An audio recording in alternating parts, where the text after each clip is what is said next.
I'm Kaucyila Brooke, and I'm here today chairing this conversation with Simon Leung and with Susan Silton. And we're talking about feminism and LGBTQ and I issues in the visual arts and as it's related to COLA and Los Angeles. So I have lived in Los Angeles since 1992, and I moved here to teach at Cal Arts. And when I first started making work, I was always including something that had to do with both feminism and lesbian feminism or queer issues in my work. And in some ways that sort of determined why I moved to Los Angeles rather than Wyoming. At the time, it wasn't really possible to live in a more rural area if you were dealing with those types of issues as part of the discourse of your work. So here I am. Hi, I'm Susan Silton, and I am here with the two of you. I actually grew up in Los Angeles and went to school as well in LA. Became an artist a little later than my colleagues, but began as a graphic designer, which I still do to this day, but that's taken kind of a backseat to the visual work that I do. But that work was defined in large measure by working with smaller arts organizations and really functioning as an artist who was designing for projects that were largely identity politics related. Not exclusively, but many of the notable projects that I did.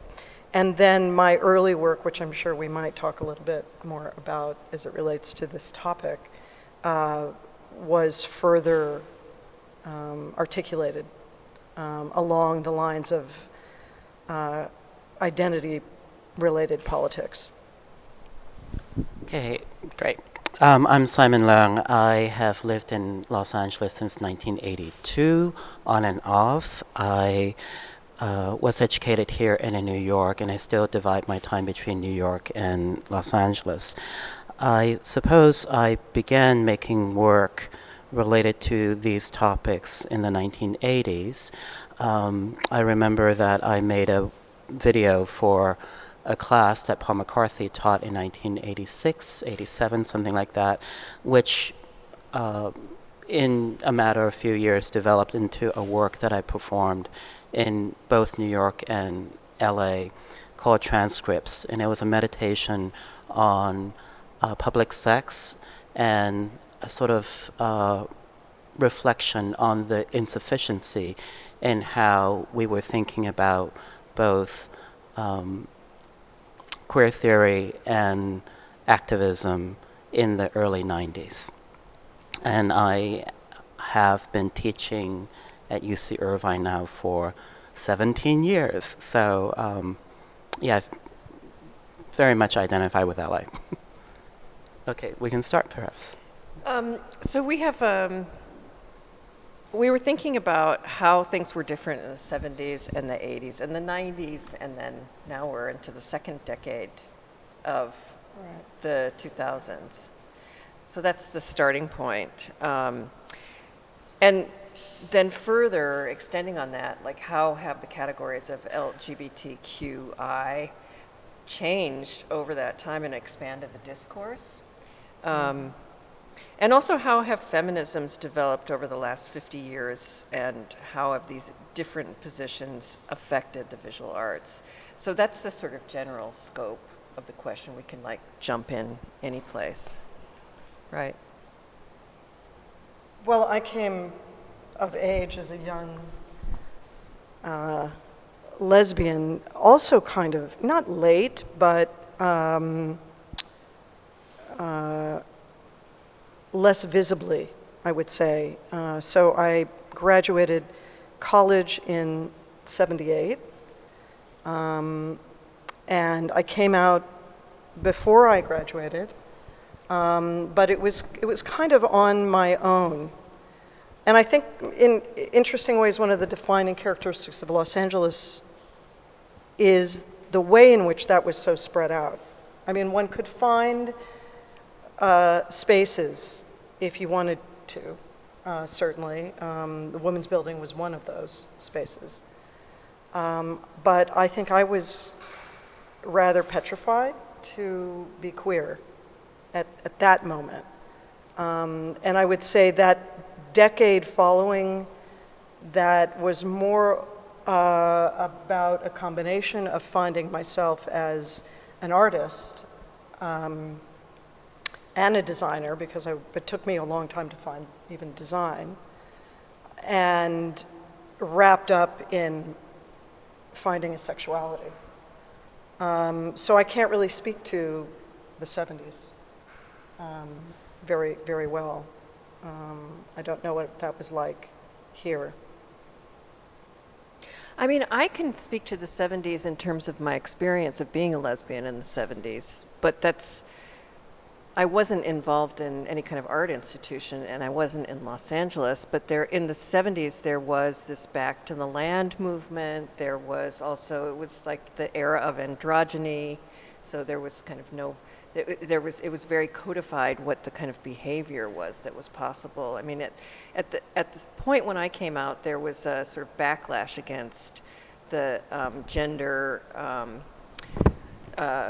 polarization from the 50s and the 60s, in a sense, right? And so we were very freaked out by butch femme relationships that we associated with heterosexuality. And that's the only kind of critique we had of it. And anything that was kind of separated in that way between masculinity and femininity, we found really threatening, because I think basically we really found masculinity threatening, just full stop, you know? Mm-hmm.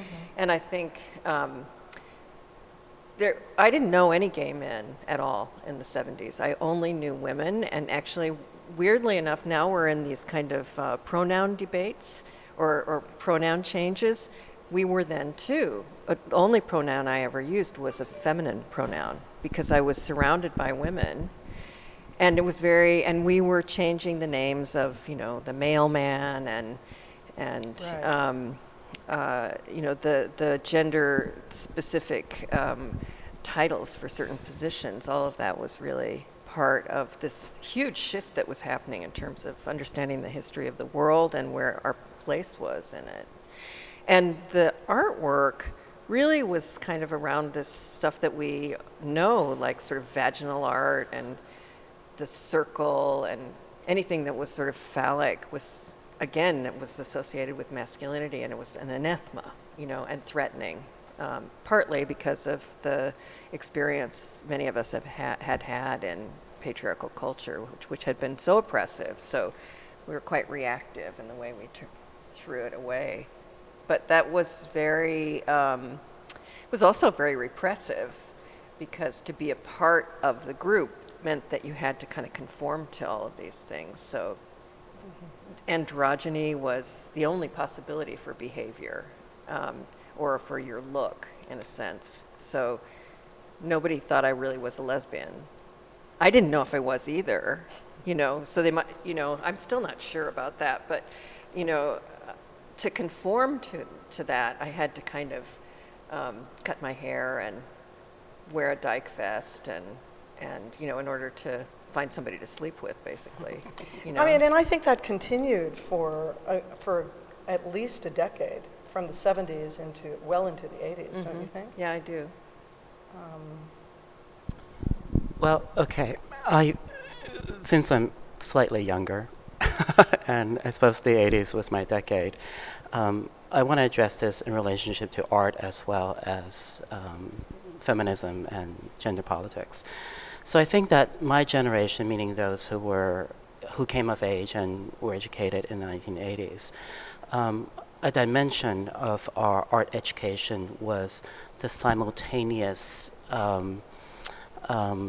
development within the art world I'm thinking mostly about the pictures generation, the focus on, let's say, simulacrum, the Reagan years and how that impacted our way of thinking about representation and theory.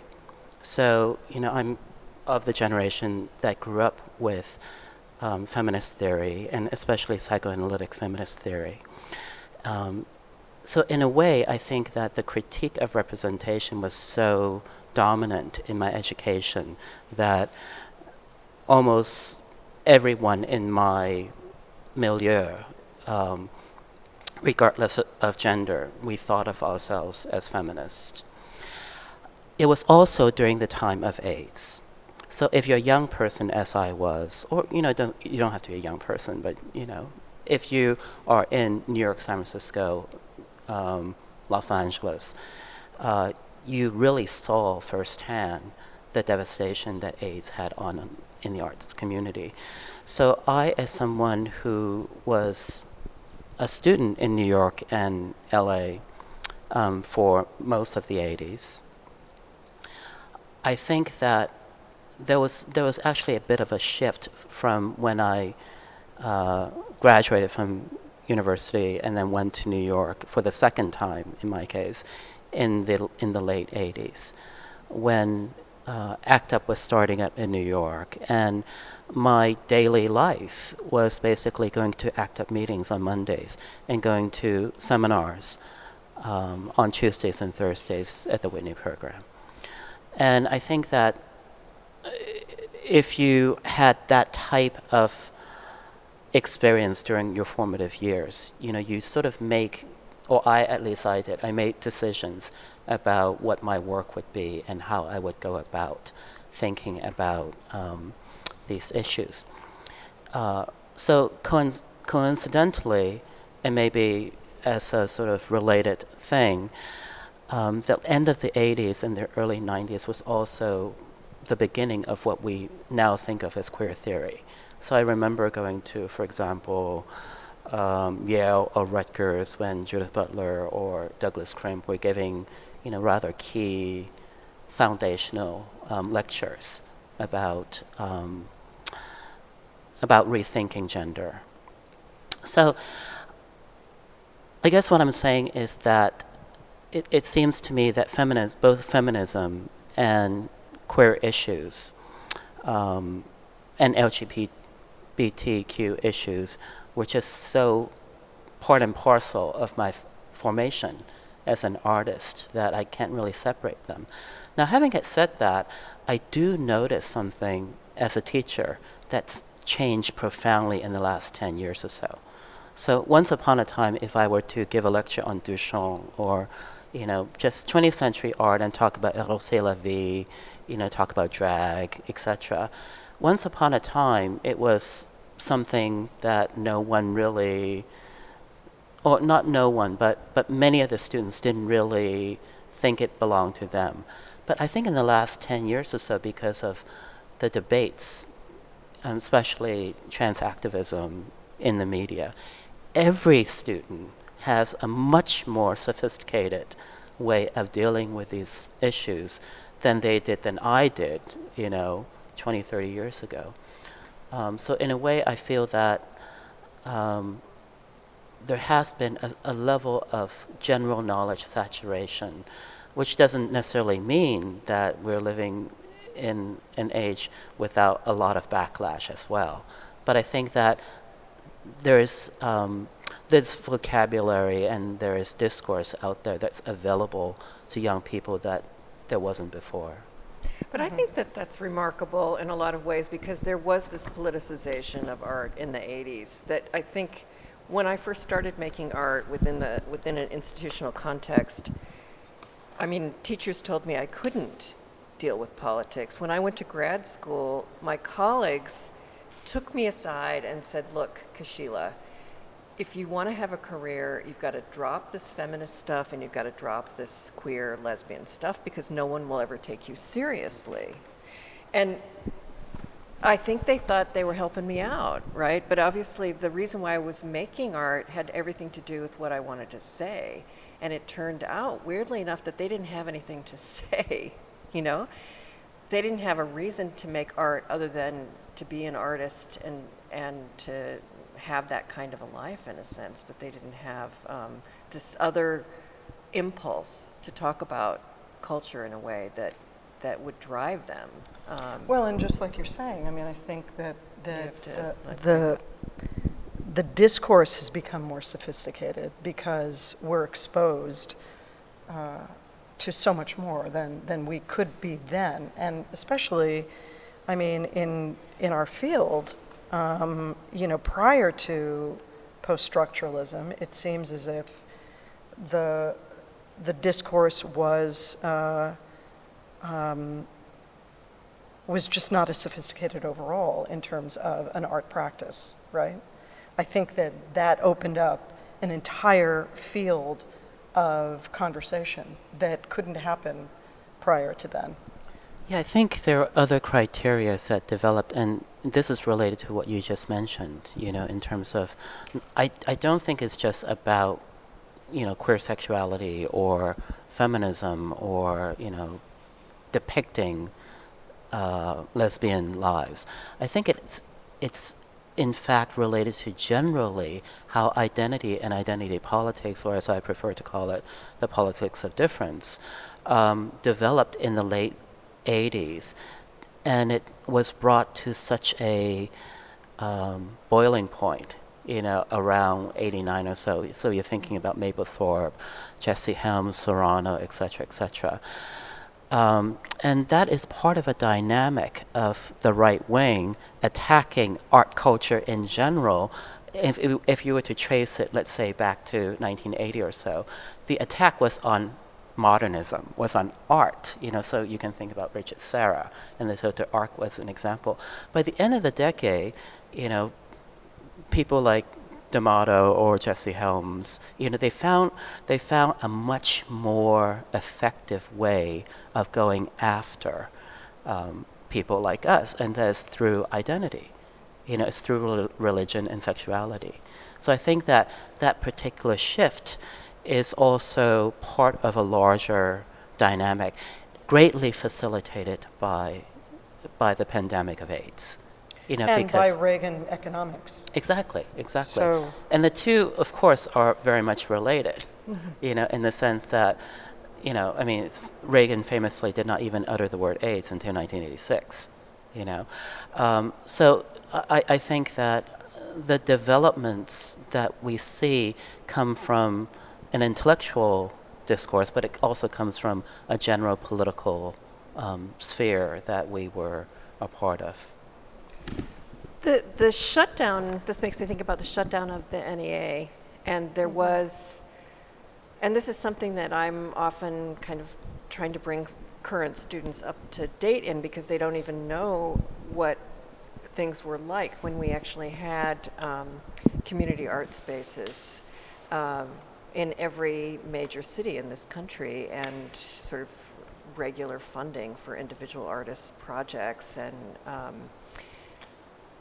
that's interesting, because it kind of shut down, at that moment it shut down a certain kind of practice, and there was retrenchment to this conversation about beauty. So we're back to this idea of, I was born an artist, I gotta make art, you know, my biography as an artist, you know, all of this kind of idea about surface and beauty, and but that didn't last very long. It felt so awful to me. It felt like it was the end of this tiny little window, and even the critics, the local critics, were like celebrating the fact that they were no longer having to deal with this kind of political art that they felt like was so horrible. And I notice now that those critics aren't writing that much anymore, that those critics aren't as empowered anymore. And Well, no critics are writing like that anymore. I mean, that's part of I think the commodification of the field also began to happen in the 80s, in the late 80s, coincidentally, right? So that when that happened, I think that certain structures, like nonprofit organizations that had been set up to, and very obvious here, to engage in conversations that around feminism, around LGBTQ issues began to wane. You know, I mean, including Barnstall, which had been showing a number of exhibitions related to the politics of identity or difference. Yeah, I mean, just to correct, what I was meaning was that there was this moment when the local newspaper critics were talking about how they wanted to talk about beauty and surface, right? That they, so they kind of, at the same time that the institutions were waning. Yeah. Yeah. Maybe this is a good way to segue into the discussion of institutions, because as you were pointing out, Kaucyila, if there was a brief moment when nonprofits or alternative spaces, so-called, were being funded, I think it's actually important and interesting to talk about the historical development of various kinds of institutions, what took place in the 70s, what took their place to, later on, etc. And it seems to me that it's important to discuss these venues not all on the side of feminism or LGBTQ issues. So one thing that I thought was interesting was how obviously the women's building began in the 1970s, and had a very clear feminist agenda. And it came out of a particular social, political circumstance, right? So I'm also thinking... And educators. Educators, certainly. And one of the things that I'm interested in knowing more about, because I'm doing research on some of this stuff, and I do remember LACE in the 80s, right, is that there were some alternative spaces, such as LACE, that was quite open to and in a way encouraged the simultaneous presentation of what we might call advanced art, and also shows that dealt with identity, that dealt with desire. I remember going to performances at LACE, that were queer, that were in a way very much dealing with a sort of embodied ethos. But there were also other venues, I'm thinking in particular like Laika, right, which was also showing extremely interesting advanced art. But it seems that on that side there was a lot less thinking about identity or thinking about lived political realities that is not filtered through a thinking of form. So it seems that within LA there were different institutions, different kinds of alternative spaces. And so, Susan, do you remember some of this? Well, I remember those two. I mean, again, I don't think I was frequenting the institutions prior to the late 80s, really. LACE was certainly one of them, and it wasn't just about the discourse, it was about the genre bending, the desire to incorporate multiple genre into one space, right? But I remember the Municipal Art Gallery, and this was really important to my development because various curators would come in and curate shows. Betty Brown was among them, and she curated a show in, I think it was 93, called Utopian Dialogues, in which various artists were invited to have dialogues with other people, communities, that would form the basis for projects. And that was a super interesting endeavor on her part that led me to have a group of gay men and lesbians to the house to talk about our relationships with each other in the wake of AIDS, because that had been such a contested conversation, lesbians and gay men, up until really the advent of AIDS, at which point those relationships were formed in very, very different ways, in very positive ways that had not been visible before.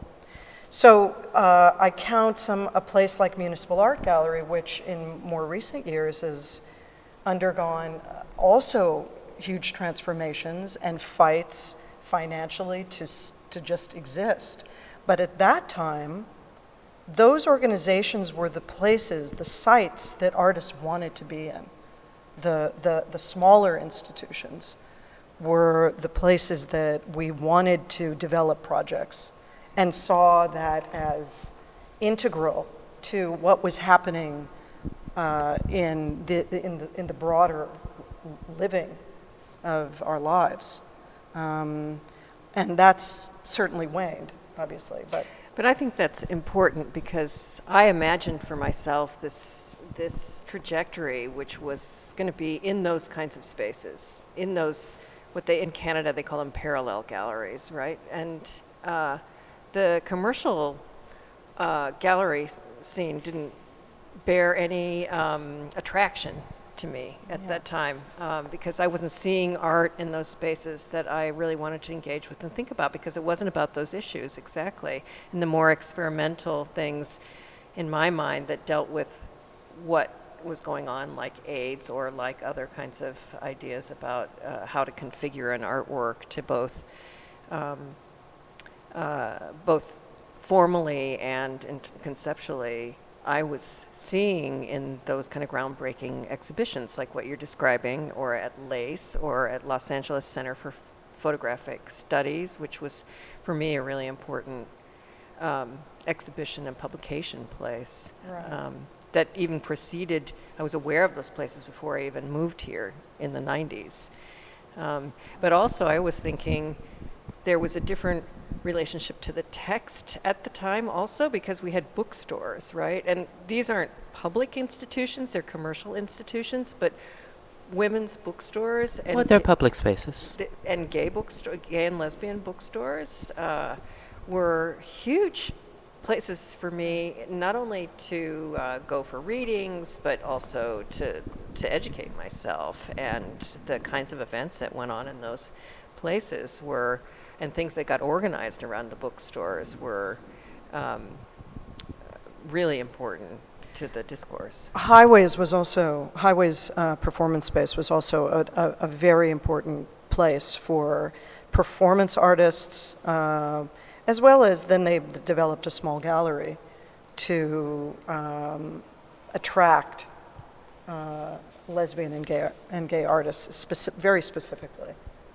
Yeah, I think we would be remiss not to mention the most obvious institutions in LA in terms of art, and that is art school.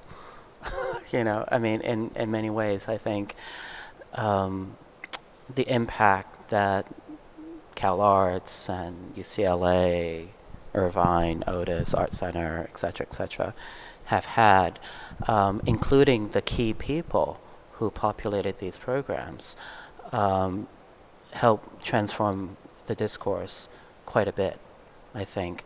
So, Kaucyila, you started teaching at Cal Arts in 92, you Yeah, said? in Okay. 1992. Can you maybe talk a little bit about? Well, the remarkable thing about that in relationship to feminism and to queer issues is that I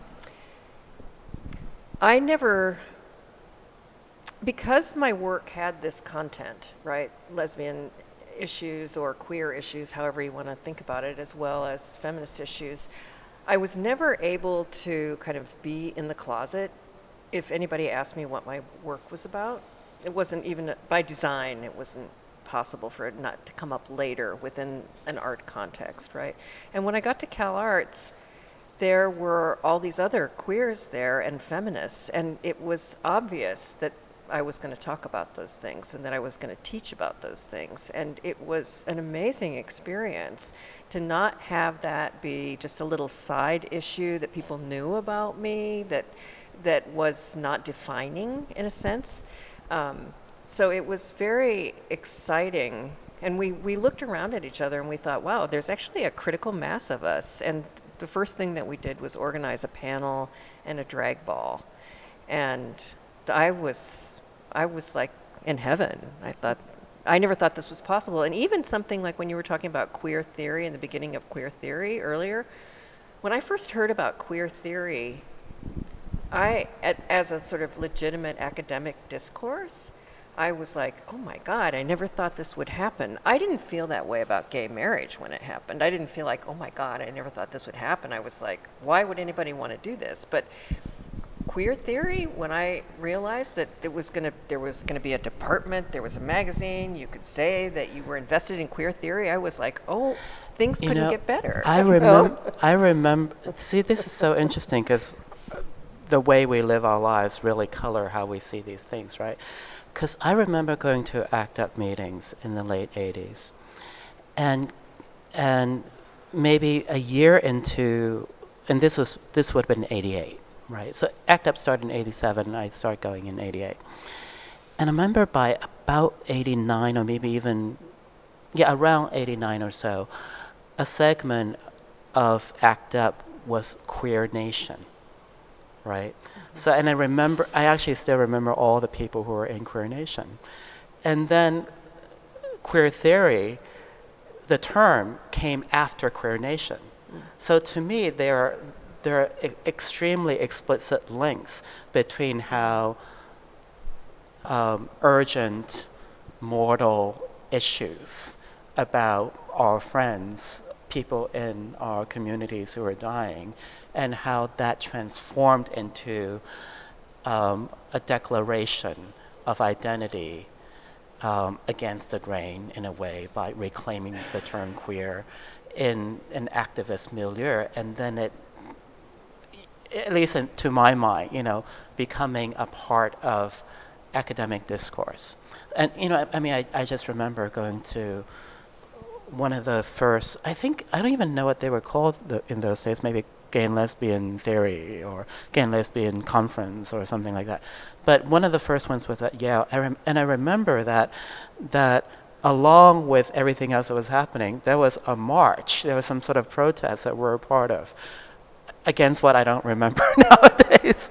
But I think that there's a deep imbrication, between theory and practice, and how terms were later claimed, like GLQ. Do you remember that magazine? I think it still exists, yeah, right? that magazine was really important. Yeah. And that again was like, oh my God, we have a whole magazine that's trying to deal with, and I grew up in the era of all these publications, feminist publications and gay and lesbian publications, but they weren't dealing with this sort of post-structuralist issues that you're talking about. They weren't dealing with the sort of media critique at that level about psychoanalytic theory and all. The links were being made, and it was being by the early 90s, there was right? CLAGS Right. Yeah. at CUNY, and I think that's very much again a result of the combination of activism and new academic work. But going back also to the building at which, I became more entwined in the building simply because of having been involved with Terry and being partners with her.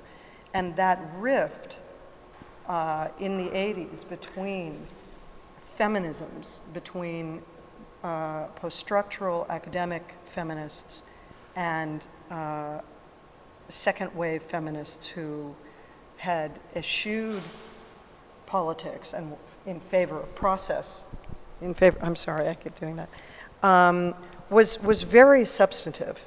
And it really divided. It was interesting to see how that then came back into, I don't even understand how that has been resolved.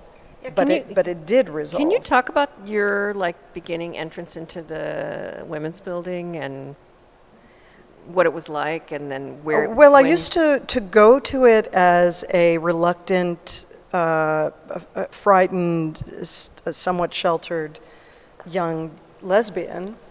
But then in earnest, I started to frequent it as a young designer because of the Women's Graphic Center. And that was instrumental for me in terms of getting typesetting at the time. So I used to go there quite a bit during those days, and the Women's Graphic Center was a formidable type house, not to mention place to congregate around printmaking, etc. And one couldn't feel this rift that I'm talking about at that time, which was I'm talking about the mid-'80s, so probably 84, 85. You couldn't feel that rift yet. But certainly by the late 80s and early 90s, it was very substantial. And there was a kind of hostility, I think, in some cases maybe even open. I can't place specific contexts for that.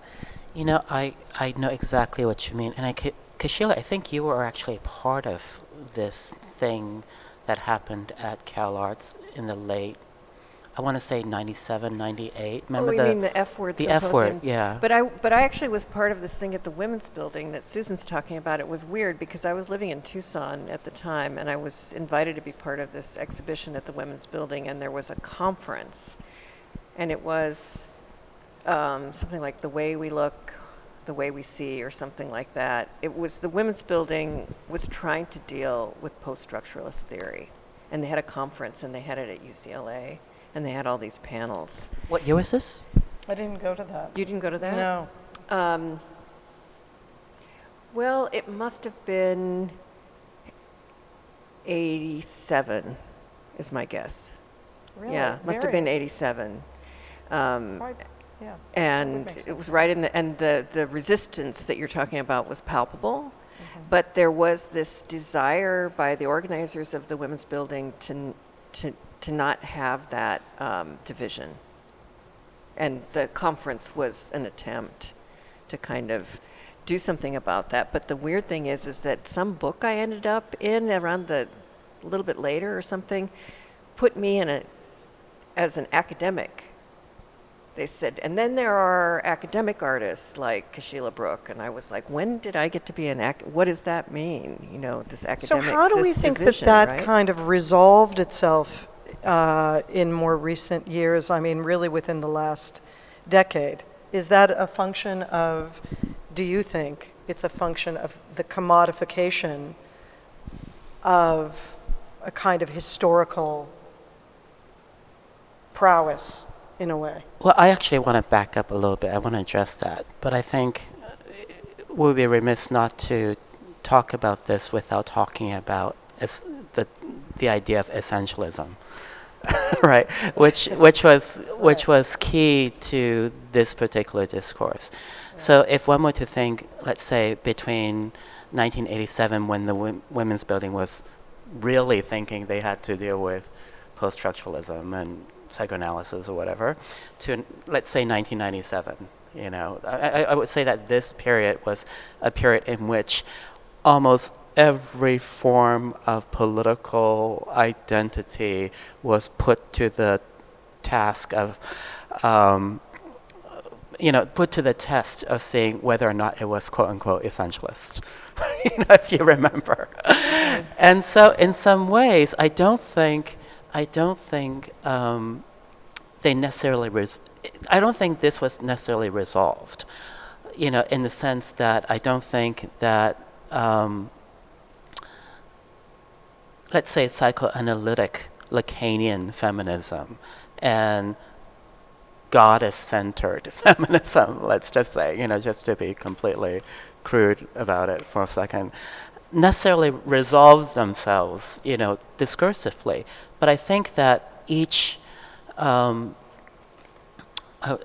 camp or group began to, I think, learn from the other and actually talked about essentialism as a form of strategy. So famously, to borrow Gertrude Spivak's term, strategic essentialism became very much a discursive modus operandi. And I remember this very much, with Judy Chicago's, Central core. Well, I think that the discussion around Judy Chicago's dinner party, or her work in general, right? It really shifted in the 1990s. Where there was a real attempt to recuperate that work to claim that it was not essentialist, and that was the criterion upon which good art was judged on some level. Mid-90s, the dinner party, sexual politics, was mounted at the Hammer. So I designed that book, and Amelia, as you know, curated the show. And of course, the backlash against that project was couched in all kinds of things, but I think that it was about some of these very ideas that you're talking about, because Amelia came into this as an academic. She was She's an art historian, an right? art So historian, I mean, and mandated by Henry Hopkins to curate this show with X amount of works by Judy Chicago. I don't know if you remember how contested that exhibition was as a result of, and this is frequently the case when there's any kind of thematic survey of a group of anyone.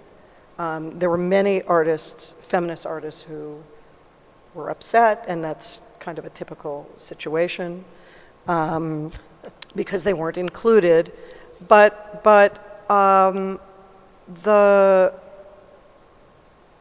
the project itself became critiqued along a number of lines that then a decade later, when Connie curated WAC, had been somehow displaced. They were no longer seemingly, some of those same critiques were not there, were no longer there. WAC was a very different show, though. well, I mean, Because I think it was international and it had a lot of conceptual work in it. It was a much bigger show. Exactly. but it was also a longer time.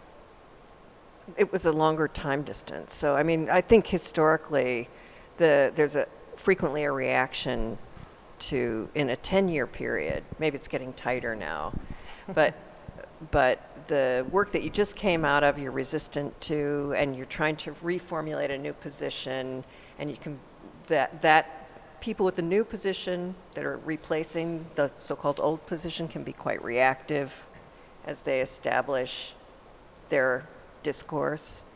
And I think that the additional 10 years or longer before WAC, there were a lot of other things that took place which changed the discourse. And I think one of them, I think it's important to talk about Spivak and to talk about post-colonial theory and women of color, because this is the thing that the sort of 70s feminism tried to, but didn't successfully figure out how to diversify itself. So there were kind of parallel feminisms that were being developed at the same time in different universes almost, right? And That segues so neatly Oh, and good. brilliantly into our topic of intersectionality.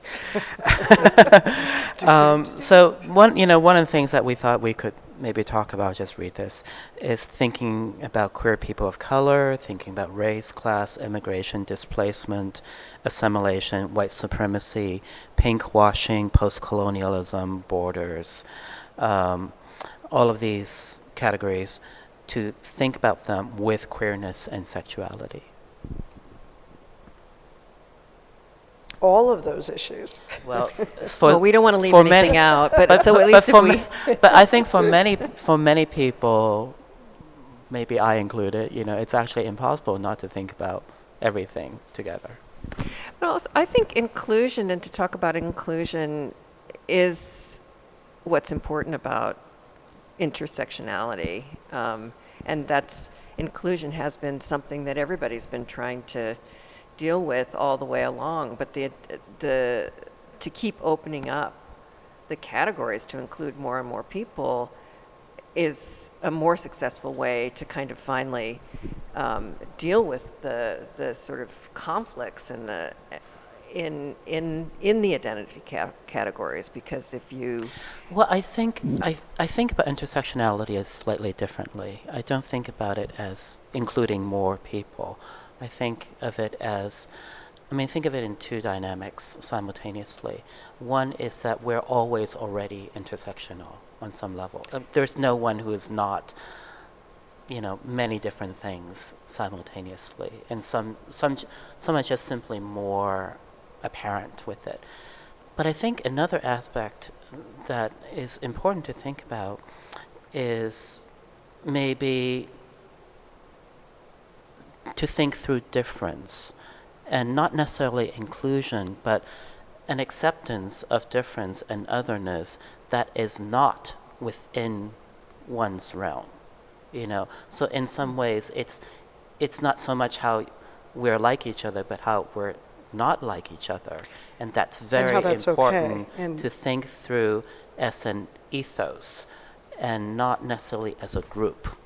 I think that's kind of the same thing that I mean. When I use the term inclusion, I don't mean erasure of differences as much as the sort of struggle to have that difference recognized, which has not always been, in front of us, or we haven't always had the tools to do that. So that makes a big difference. And can you be a post-structuralist and sort of give the essentialist the space to have those positions as well as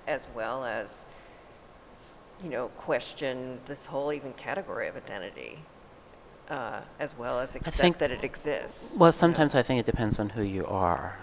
For example, I think I can think of new democracy theorists who are pretty much traditional men, who think about women in a pretty, sort of sexist way. So I think it actually kind of depends on who it is. I think one task that we give ourselves is to continually, and maybe this is very, very much a feminist issue and an LGBTQ type issue, is that we interrogate our own subjectivities in relationship to these forms of differences, right? And so one of the things that I think is very important to talk about is how you might, or you and I, the three of us, we as a group, might have a queer identity, but that queer identity is probably different slightly, or maybe a lot different, in 1990 than it is in 2017. That we actually keep transforming, and that is one lesson in thinking about difference, not merely as the otherness of the other, but the otherness that is within ourselves. And I think it's inevitable that kind of evolution happens. Getting back to something I think you mentioned earlier about, or maybe not, about gay marriage, for example. This is a topic that you and I have talked about before,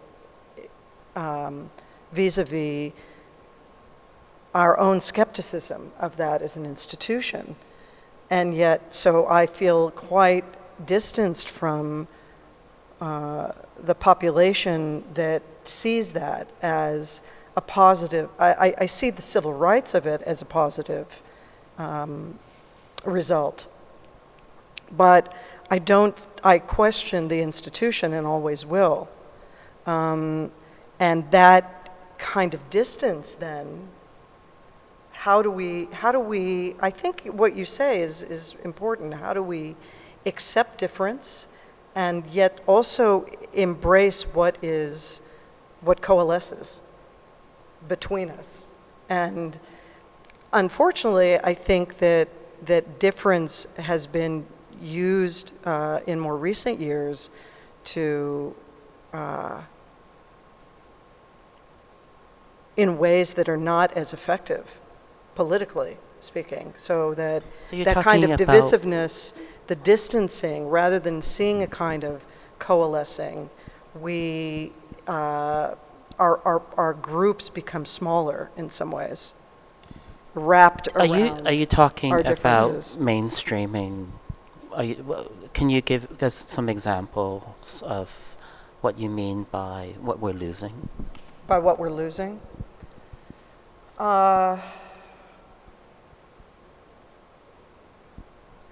I'm not exactly sure if I can. I mean, I think that to some extent that where I'm feeling push-pull is around the politics of an economics, as opposed to an identity that has to do with sexual preference or sexual identity. And that to me feels more like the place that I reside now more fully in terms of my interest. Maybe that's a result of having been queer for so many years, but I also think that it's quite urgent to be talking about issues that go beyond the body as a sexual body, and more as an economic body. Yeah. Kaucyila, do you think we've lost something in the sort of much more widespread acceptance of queer people in the mainstream? What have we lost? I do think we've lost something, but that as I think about it, I think it makes me sound like an old person to say it was so much better. I don't know that you were saying that, actually. That's why I was hesitating for a minute. Like, I think of my parents saying, "We didn't used to have to lock our doors," and the mainstreaming is normalizing in a way that erases difference ultimately, and just becomes a personal difference rather than a political difference, and deviance gets kind of washed out of it. So maybe it's a different kind, not the pink washing, but the deviance one. The perverts get washed out, and there's a radical position if you're on the margin. So if you're no longer on the margin because you've been brought to the center, then you are part of the mainstream market economy. It's this neoliberalism thing that we've been talking about. Yeah, I completely agree, because I just think about when I was a young person to now not being a young person, how I conceived of a queer identity or feminist identity. It's very, very different from how it's talked about today, right? So, and I think this is actually tied to your observation about how issues of economics and class are in a sense much more central, in your daily consciousness. And by that I mean, I think once upon a time, or at least, in my projection of that, perhaps idealization, but I don't think it's purely idealization of a more radical identity, is that there are aspects of how sexuality is a part of the discussion of a transformation of society in general, right? So in a way, to smash monogamy is a part of the rethinking of the nuclear family, the bourgeois ideal of the economic system in which we live, part and parcel of a type of critique of capitalism. And I think that in some ways, by individualizing, or at least in some ways privatizing these ways of thinking about identity, it just reminds me a great deal of how maybe someone like Foucault talks about the internalizing of discipline that we construct in order to have these identities. You know, that the way in which an institution is not just a facilitation of rights, such as gay marriage. It is also a way of controlling the way that we police and think about sexuality in general. That's exactly what I was thinking about, that policing of desire. And I mean, even Foucault in the History of Sexuality, writing about privatization in the family home, that then there were walls between the parents' bedrooms and where the kids slept, so that there was no idea of what the parents were doing in their room, or the toilet becoming, you know, a private place, so that's something that you did by yourself. One of the women that I interviewed in San Diego for the Boy Mechanic for my lesbian bar project, she was the head of an AIDS healthcare organization. She was in her 60s when I interviewed her, and she said, you know, it's funny, but when I think about those days, we only had one bar, and she said it was kind of like the Christians in the catacombs, like everyone out there was against us. And then we would go into this place, and it was kind of dark and separate, but we would be family for each other because we needed to protect each other. And there was real, genuine connection that came out of that. So, and then it also makes me think of this other bar in Cologne, which was the only place where people could, as they say now, hook up, right? And the basement in that bar, it was a mixed gay and lesbian bar, was just a bunch of mattresses, right? So the sort of sexuality wasn't a back room, it was the lower room. And who knows what was going on there, but it was a place where people could kind of be together. I mean, that's such a different idea than having your own marriage certificate and your kids and going to the school, you know, taking your kids to the school and being kind of normalized in that way. And we've talked about how, in my mind, the only reason that gay marriage has become sanctioned so quickly is because of its capitalist intrigue. You know, it's all about money. The more money that can be, the more things that can be consumed, obviously that's going to be prioritized in our culture, and it is the only reason in my mind why gay marriage has become so popular. I think it's also an alibi for civil society, especially in more repressive countries, right? So the rights of gay people, we're not talking about Chechnya or Angola.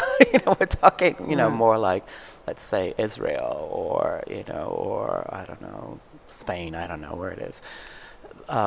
Western democracies, for the most part, that the expansion of rights for gay people becomes a type of alibi for other forms of oppression, you know, and this is actually in the benefit not just of capitalism, but of the power of the state, the authority of the state. Can you say more about how it's an alibi? I don't quite understand. When I say that it's an alibi for civil society, it means that the idea of civil society is a corollary to democracy, right? So if we have civil society, that becomes a demonstration of a democratic state. I think that various nation states use the picturing of civil society without necessarily providing true democracy, as a way to, in a way, control its image, but also as its internal discourse about what the country might be. So,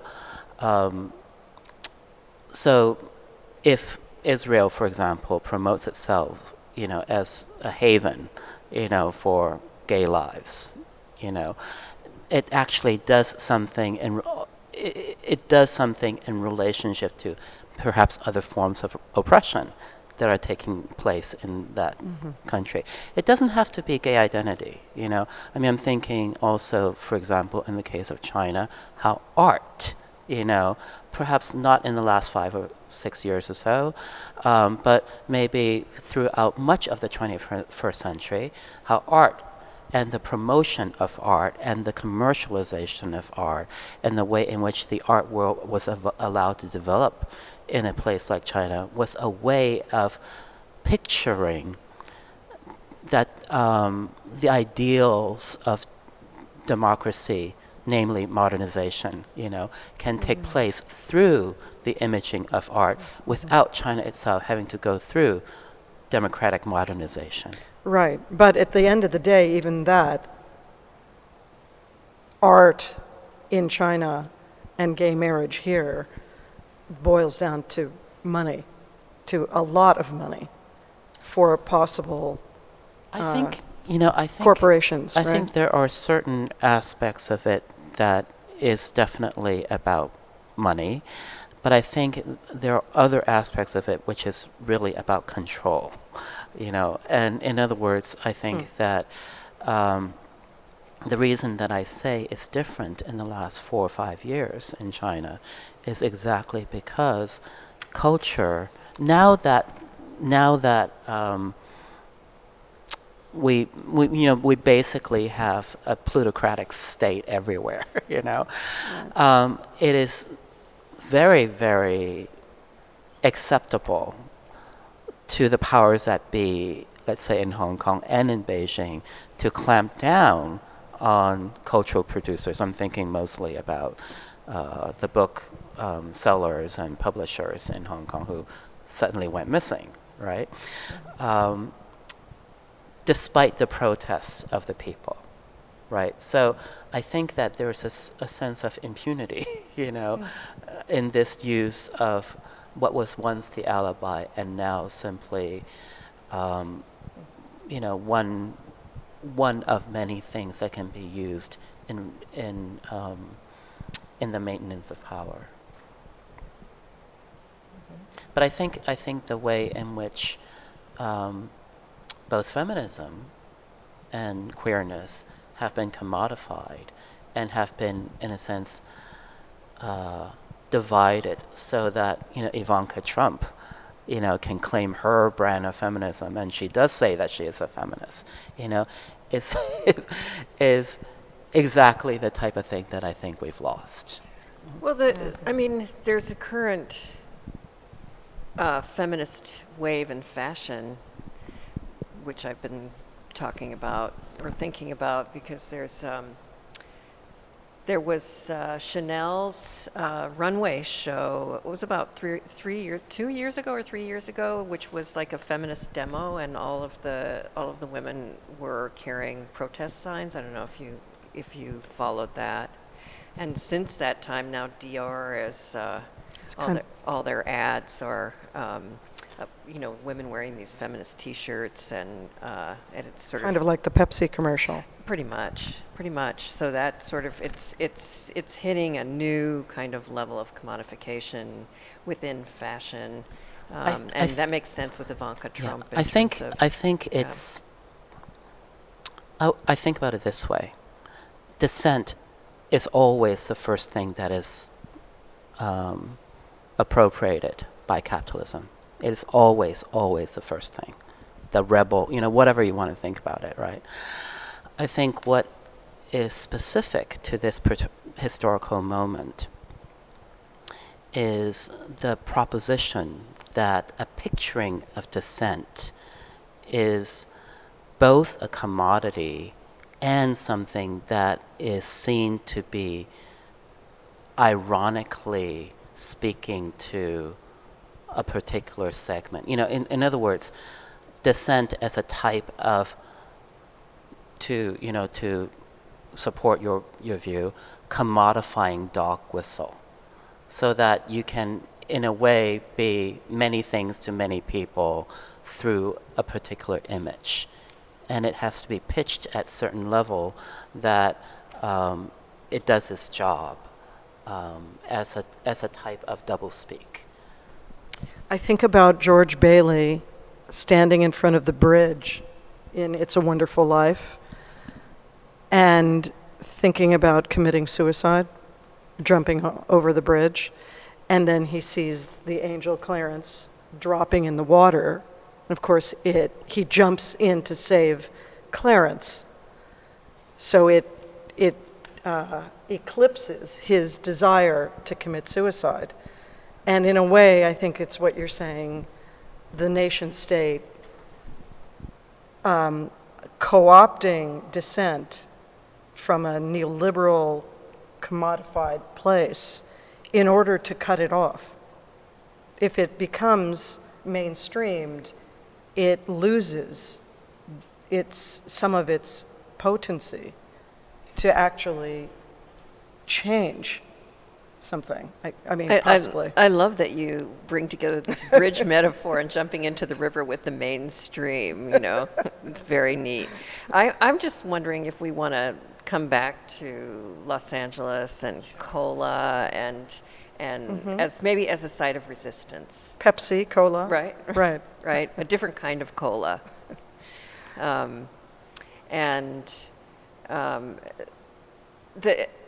As far as I know, COLA hasn't changed in its scale over the years, but certainly Los Angeles has changed in its scale in terms of, because of the institutional framework of all the artists that we're encouraging to sort of launch themselves here.